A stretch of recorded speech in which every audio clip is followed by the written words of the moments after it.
Hello and good afternoon, Composition 1. This is week 2, and as I've already explained to you, we're going to be online. This class in particular, I was already certain that we would not be able to do in class until April. So we have this lecture and 2 more, and then, we'll go back in the classroom and you'll get to experience the in-person version. For writing, as I said, it's not as much of a disadvantage to just listen to a lecture because this is more similar to what happens in the class. Of course, questions and discussion happen, and I can't interact with you at all. That's the main problem. But otherwise, I can just sort of explain to you the concepts and the procedures and the process. That is what our title is for this week. Your homework is due. I'm actually recording this today. This is Sunday. I've given every class an extension for their first week homework by a couple of days because because of the holidays, we didn't end up having final registration wasn't until last Tuesday. So there's some students that switched classes less than a week ago.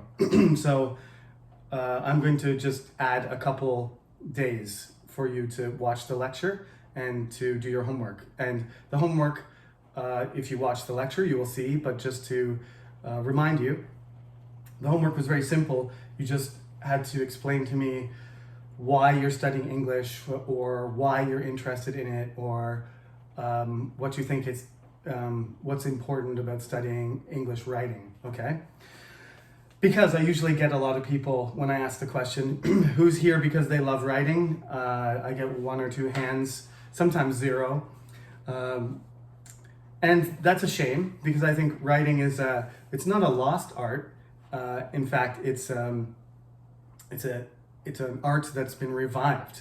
What I mean by that is that you probably, like me, some of you prefer to send a text or a brief email rather than actually using the phone. It depends on the situation, Like if you're in an amusement park and you're trying to find out where somebody is, you just call them and ask them where they are. But if you're going to leave somebody a message, or you're going to inquire something, or you just want to, share some opinion, some feeling about something, I got the job. You don't have to run over the person's house and, say it, or even phone them. You can just type them. That's why we have emojis as well, and we have acronyms, and we have texting language and internet slang. Is because people like these little shortcuts, and they like to have different options. Everybody's a little bit different, and we have all these communication tools, and a lot of them are writing. Texting is writing, chatting is writing, emails are writing, letters, essays, novels, poetry. We've got all these different types, right? As I said, we are going to focus on formal writing because I think formal writing just gives you the base for you to expand and communicate using all the other writing tools there are.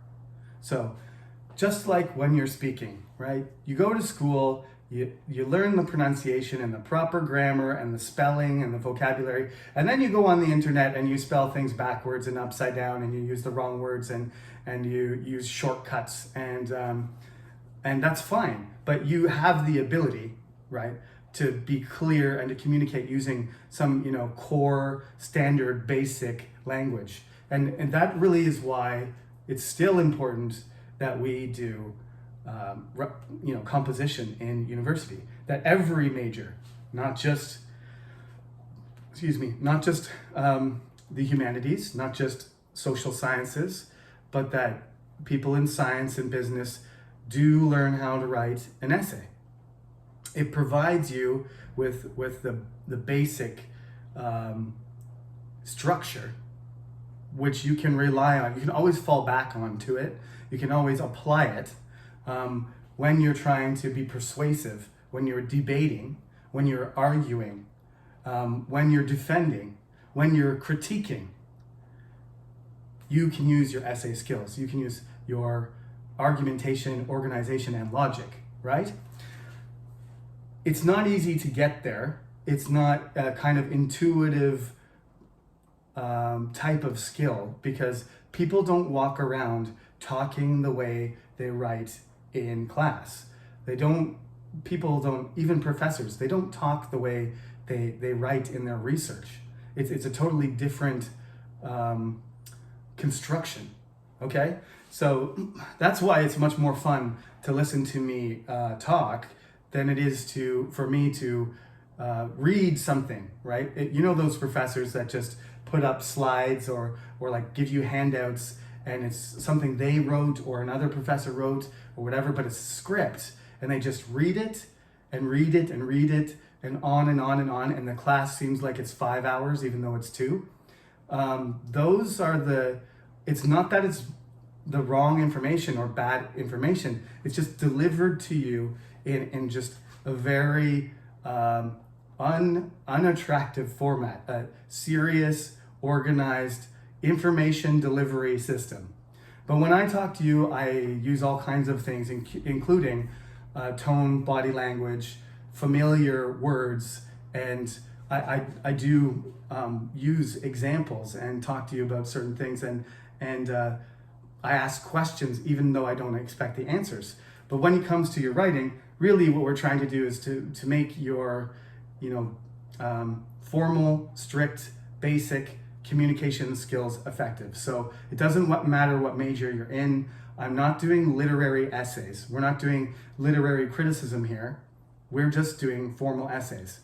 It's going to be explanatory, persuasive papers. And actually, we're not even going to do essays. We're going to do paragraphs, okay? So those of you who have already done, an expository paper, or for some reason, usually in Korean high schools, they don't do it. But if you have some experience doing essays and it's introduction, body, conclusion, thesis statement, topic statements, all need to be connected, inductive, deductive. Don't worry about that, okay? If that's what you've done already, that's good for you, but you have to follow the instructions, because we're going, to do the building blocks before the essay, because I'm not asking you to write a real essay. So you don't need to be worried. You don't need to be concerned. You just have to follow the same process as you would. So if you make these paragraphs and you learn how to do them well, the essay won't seem so bad. If you just go into an essay without any practical experience in writing paragraphs and instruction, you're not going to write a good essay. That's unless you're some you're a special person. Most people, including me, required some coaching and some training in order to get better at essays. And still my essays have problems. Don't get me wrong. There's no such thing as a perfect paper, even if your name is Voltaire or Virginia Woolf, okay? So, right at the introduction here in the book, this is the book you need, remember? It's new. Get the green one. It's number 2. Paragraphs from topic to paragraph, okay? So there's 3 components to this process: pre-writing, writing, and then reviewing, okay? And reviewing, looking it over, and then revising, changing, okay? So pre-writing means thinking and organizing. Writing is actually doing the sentences as they are going to appear. And then the last stage, which is kind of 2 stages, is looking at it again and then making the corrections. The revision is changing. Reviewing is just observing and critiquing. But revising means changing. So after you review, unless your paper is perfect, you're going to revise it. And since none of our papers are perfect, you must review and revise your paper. You cannot write your paper at 1 o'clock in the morning, print it at 2 o'clock, or in this case, submit it at 2 o'clock in the morning, and expect it to be ready to not have a lot of errors and mistakes that need to be fixed. So everybody has to do the same thing. Just don't do your paper at the last minute. I know this is hard to do, especially if you're a freshman. You're used to, in high school, probably doing your assignments the night before. But in university, I give you a week. You don't have to do it Monday night. You don't have to do it Wednesday night. But please don't do it Sunday night at 11 o'clock and it's due at midnight. You run out of time and then you hand it in and you're not going to get a good grade. Why? Because you wrote it and you didn't check it. It's not, as you're writing something, often what you're thinking doesn't go down on the paper, and when you go back and you look at it all in a row, you might find that the connections between your ideas are not clear, right? These ideas, you don't have the thing doesn't just copy itself from your mind and then, like paste onto the paper. You put it on word by word. And by the end, you have to look at that collection of words and you have to read it back to yourself and think, oh, that sentence doesn't sound right, or that sentence, this isn't the same idea, or this sentence has some grammar problem, or what was I talking about there? Or this isn't explained enough, so I need to put more information in here. All of these ideas are natural, and you're supposed to do that, and every good writer goes through that. When I wrote my textbook here, this is the 3rd edition of my textbook. It's just to give you an idea of how painful real writing actually is. It's 300 pages.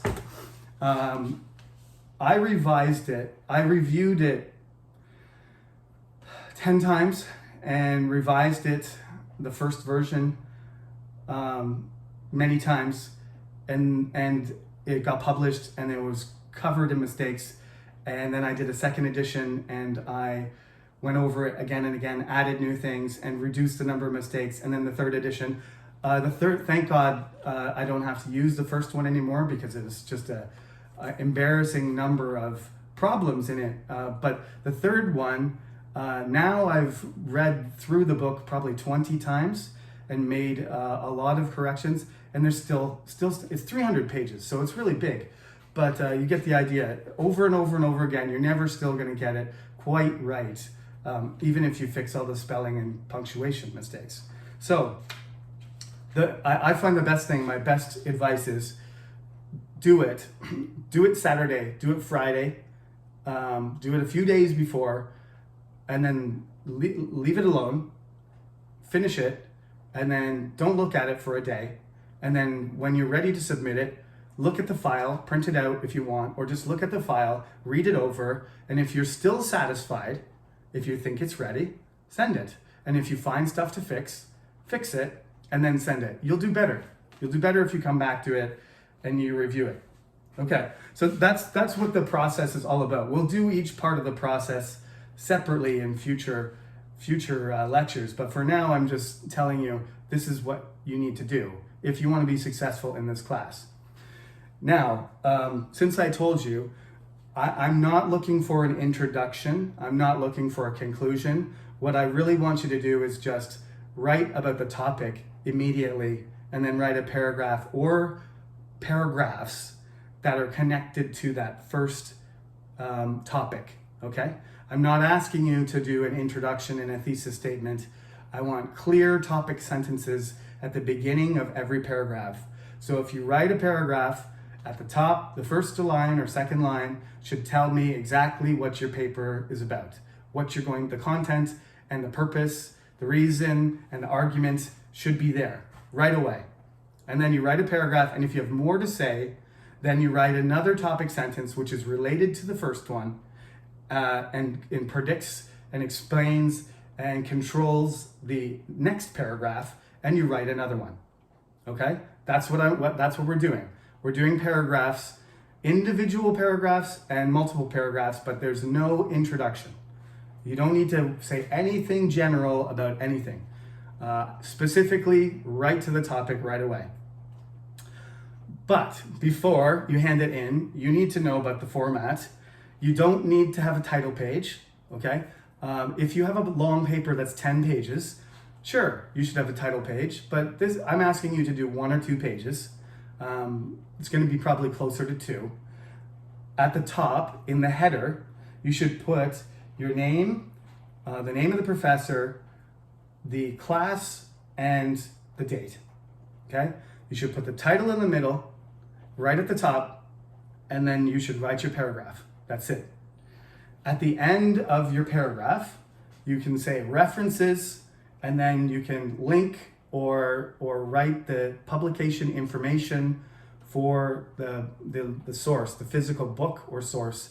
You have to, any sort of information you get from anywhere needs to be quoted, or it needs to be, if you paraphrase, even if you paraphrase, I want to know the sources. Where did you get this information? Why are you saying this? Okay? So at the end, it doesn't need to be another page.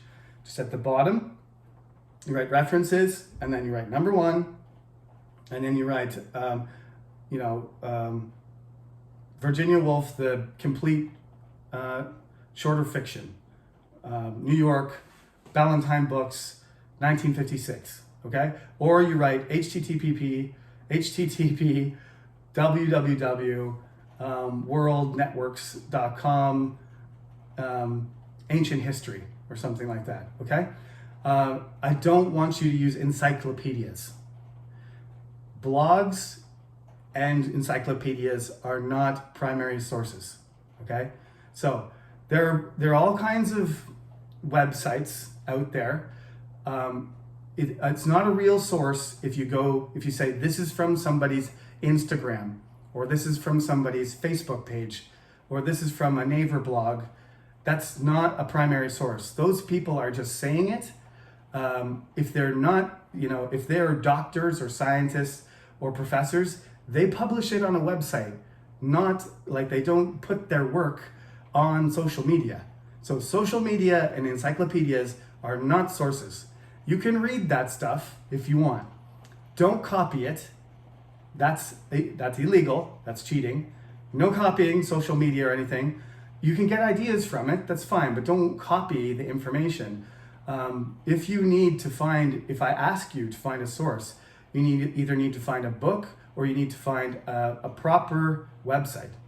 Okay, a government website, a private website, a research website, a university website. There's many different kinds, right? There's many different choices. Even if you want to cite newspapers and stuff, I know everybody says fake news and stuff like that, but journalism is journalism, and it's up to you to determine, like, okay, this is a report, this is a newspaper article, and this makes a good point, or this is not true. Okay, so if you find something credible, you find something believable, that's logical, and it's from a good website, that is considered a source. All right. If you find stuff from Korean websites, you can still link it, but again, I don't want this stuff from Naver blogs or from Korean social media or something like that, or from cafes or something like that. That's just people sharing information, which is good. Share information, have chat rooms and clubs and everything, but that's not what you use to prove points when you're in university. You need something more concrete. You need something that has been recognized, by an intellectual community, or it's had some experimental process. Can't just say, oh, somebody said this, my friend said this, or this idea was floating around on the internet. Okay, so it's very important these days, especially, all the misinformation and disinformation that's all over the place, that you find good quality information. Okay, Wikipedia is good for basic information, but I'm not interested in. I can read that myself. I read Wikipedia every day. I make donations to them. I give them money every year because it's awesome. But I don't want you to copy it. I don't want you to use it because I can read it myself. I want you to do your own research, put together your own ideas, and then write what you think and communicate, make your argument, okay? Use other people's ideas, quote them, use them as support for your idea. All right? So 11 point font. I'm going to do the standard English literature, what my professors have asked me to do. Actually, 12 point. I actually prefer 12 point. 12 point font, and just leave enough space in between. It can be what you call half space, line and a half. Don't do single spaced because there's not enough space in there for me to write anything. If you do single spaced, everything's too tight. So there's an option right at the top. You just change it to 1.5 spacing. So there's a little bit of space between it. Font 12, Times New Roman is fine. Write your paragraph. Make sure you put your name, the professor's name, Professor Sullivan, the class, English Composition 1, and the date. Center the title, and then off you go. Single space and a half, 12-point font, paragraph, references at the bottom. That's done. Okay, that's the format. I'll put a little sample. I'm not going to write a whole, piece of writing, but I'll put a little format sample for you to look at up on the system in a few days. Okay, so this is a kind of checklist. You don't need to worry about page 2 because that's kind of obvious at how you should write. But number 3 is the place where you need to refer to the format. Page number 4 is just asking you questions, right? What does process writing mean? Does it mean writing in English? Not exactly. These are definitions, okay? So there's no definitions in this class. I'm not gonna ask you to do that, but you should know terms. You should understand what process, but there's not gonna be any questions like this on any test. But I want you to know what process writing means. Of those 3 possibilities on 3A, writing in English, writing with a word processor, or writing in several stages, it's number 3 that we're talking about, right?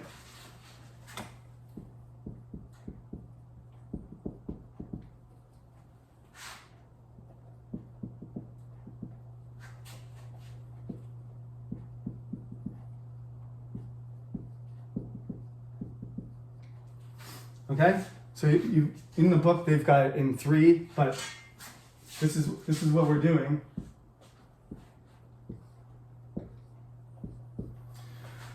In a way, you will probably find that the pre-writing is the most difficult. So we will work on that a little bit.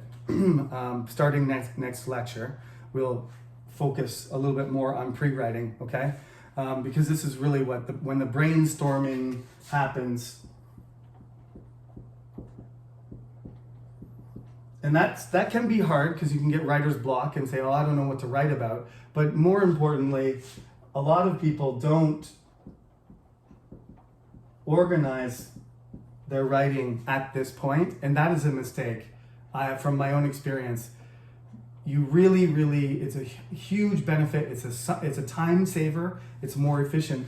If you decide these are the steps, these are the main points that I'm going to talk about, and you already know them, almost like a map or a plan, a blueprint of what you're going to write. If you do this before you start writing, then you don't have as many, this organization problem gets reduced when you're writing. And that's my Achilles heel, that's my weakness, is to keep focused on the argument and keep it logically related in a closely connected, tight argument. A lot of people have trouble with that, and that's what I need to watch out for. So I especially focus on how I'm going to proceed, and when I'm writing, I'm like, okay, now am I writing in the right direction? Am I going to the next point, or have I started to talk about something else? Do I need to, erase this sentence and fix it and make it more focused? Then there'll be others of you that say, okay, actually, Professor, you're wrong. I'm writing English in my second language. This is the most painful part. I don't know what words to use. I don't know what grammar. My grammar has issues, and I'm not sure if my grammar is good enough. I know that, and sometimes you just got to let that go. You've got the organization, you've got the idea, you don't have the grammar. Look up some words and use the vocabulary and just go. Okay? French is my second language, so this is me, okay? This is me when I'm in university. Got the idea, got the organization. My grammar sucks. I don't care. I care, but I have no choice. So write the whole thing. Go back, try and fix the grammar. Fail. Review, check the grammar. Ideas, organization, logic, good. Grammar doesn't get fixed properly. Try to revise it, can't. Hand it in. Professor says, good paper, logic, argumentation good, logic good, content good, interesting idea, grammar horrible. Same thing, every French writing assignment. I took French twice in university, just like you're taking English, and got the same comment every time. Really good essay, really bad grammar. My grammar was bad enough, I think, that he felt he couldn't give me an A. I might have gotten an A- on one paper, but I ended up with a B plus in the class. And it was because of my sentence structure, my punctuation and spelling. So these are mechanical things or technical things. If that's your weak point, you got to work on that too. If organization is your weak point, that's something you have to consider. If you have trouble coming up with ideas, we'll talk about brainstorming, and you can discuss things with your friends, or you can look up information about the topic and then see what you think would be a good thing to start with, right? Get some inspiration from movies, TV, reading books, news, talking with your friends, asking questions to your family, whatever. Use something to, this class is not supposed to be boring. I'm going to give you some, the topics are going to be pretty broad so that everybody can choose sort of what they're specifically interested in, okay? So before you begin to write, you should get some ideas. We'll be talking about this in future lectures. Your teacher may ask you to read a classmate's paper and answer some questions about it. This is because you can learn a lot by reading your classmate's assignment. The best kind of reviewer is somebody else. You can revise it as much as you want by yourself, but sometimes you just can't see how another person would perceive the way you wrote. You're blind. You're not blind, but you're blind to the whole picture. When you're writing your own stuff, it takes some time to people. Like, for example, when I read this book, I wrote this book originally like 4 years ago. When I read this book, I can see it clearly. I can see all the mistakes, and it almost seems like a different person wrote it. But when you just finish writing something, even a day later, it's so familiar to you that you're like, I know what's going on. I know everything. I know what I wanted to say. But your friend, if they can't read what you wanted to say, they will say, I don't understand what you're trying to say here. And then if you have to explain it, and you do, then your friend's going to say, now I get it. Put that in there. Then I will understand. That's the value of having another person look at it. Once you see something from another perspective and people ask you questions or say, I don't think this works, or can you change this? That you might not have noticed that, and that will help you improve your writing too. So of course, ideally, we will do it in class. We'll do some. I know people don't like other people to see their writing, but it is the best thing. It is the best thing to do, to have somebody else look at your writing. And it's also great when somebody says, wow, you write really well. It's not like everyone always said, oh, this is horrible. Some people look at your writing and they're like, wow, this is really good. And sometimes they don't. But you have to be tough when it comes to your writing. Don't be embarrassed to show your writing to other people, because at some point in your life, you're going to want to use this skill to help yourself, to help your family, your company, to get a promotion, right? Whatever. There's lots of important reasons, and you want to be confident in your writing ability too. Your teacher may ask you to write another draft. This is because your teacher can't think of any new assignments. False. The first time your paper was bad. That's maybe true, but I'm not going to say that, and that's not very helpful. You can make your paper better by making some changes. Correct. That's the polite. It's polite, but you don't just say something's bad or good when in language. It's better or worse. But I'm never going to say, oh, this paper is garbage. I will never say that to you. I would say you haven't made an effort, or this is incomplete. I'm not going to say your writing is bad, because it's not. It's just requires, you have to have a strategy, and you have to work at it, and that's what needs to be done. Changes, improvements, right? More energy, more effort, better understanding. It's not because your writing's bad. Before you hand in your paper for a grade, you should ask your teacher to give you a good grade. Sure, but that doesn't matter. Ask me for a better grade. I'll just say, I'll give you the grade that you deserve on your paper. That you don't get a grade before I look at it. You can ask, but it's going to have no effect. Okay? So don't bother. That's just a joke. Check it carefully. That sounds good. Put some pretty stickers on it. Unnecessary. And you're handing it in on the system, so no emojis or any other weird stuff. Please just write English alphabet, follow the format. I'm looking at this semester I have, this is a smaller group this semester. I have 75 papers to grade twice. So I have 150 papers to look at today. So don't make your papers look weird. Because that's distracting and slows me down. I just want to see your ability, your skill, your effort, and that's it. So please follow the format. All right, so that's it. That's the introduction to process writing. We're going to start into pre-writing exercises about thinking about topics next week. That would be week 3.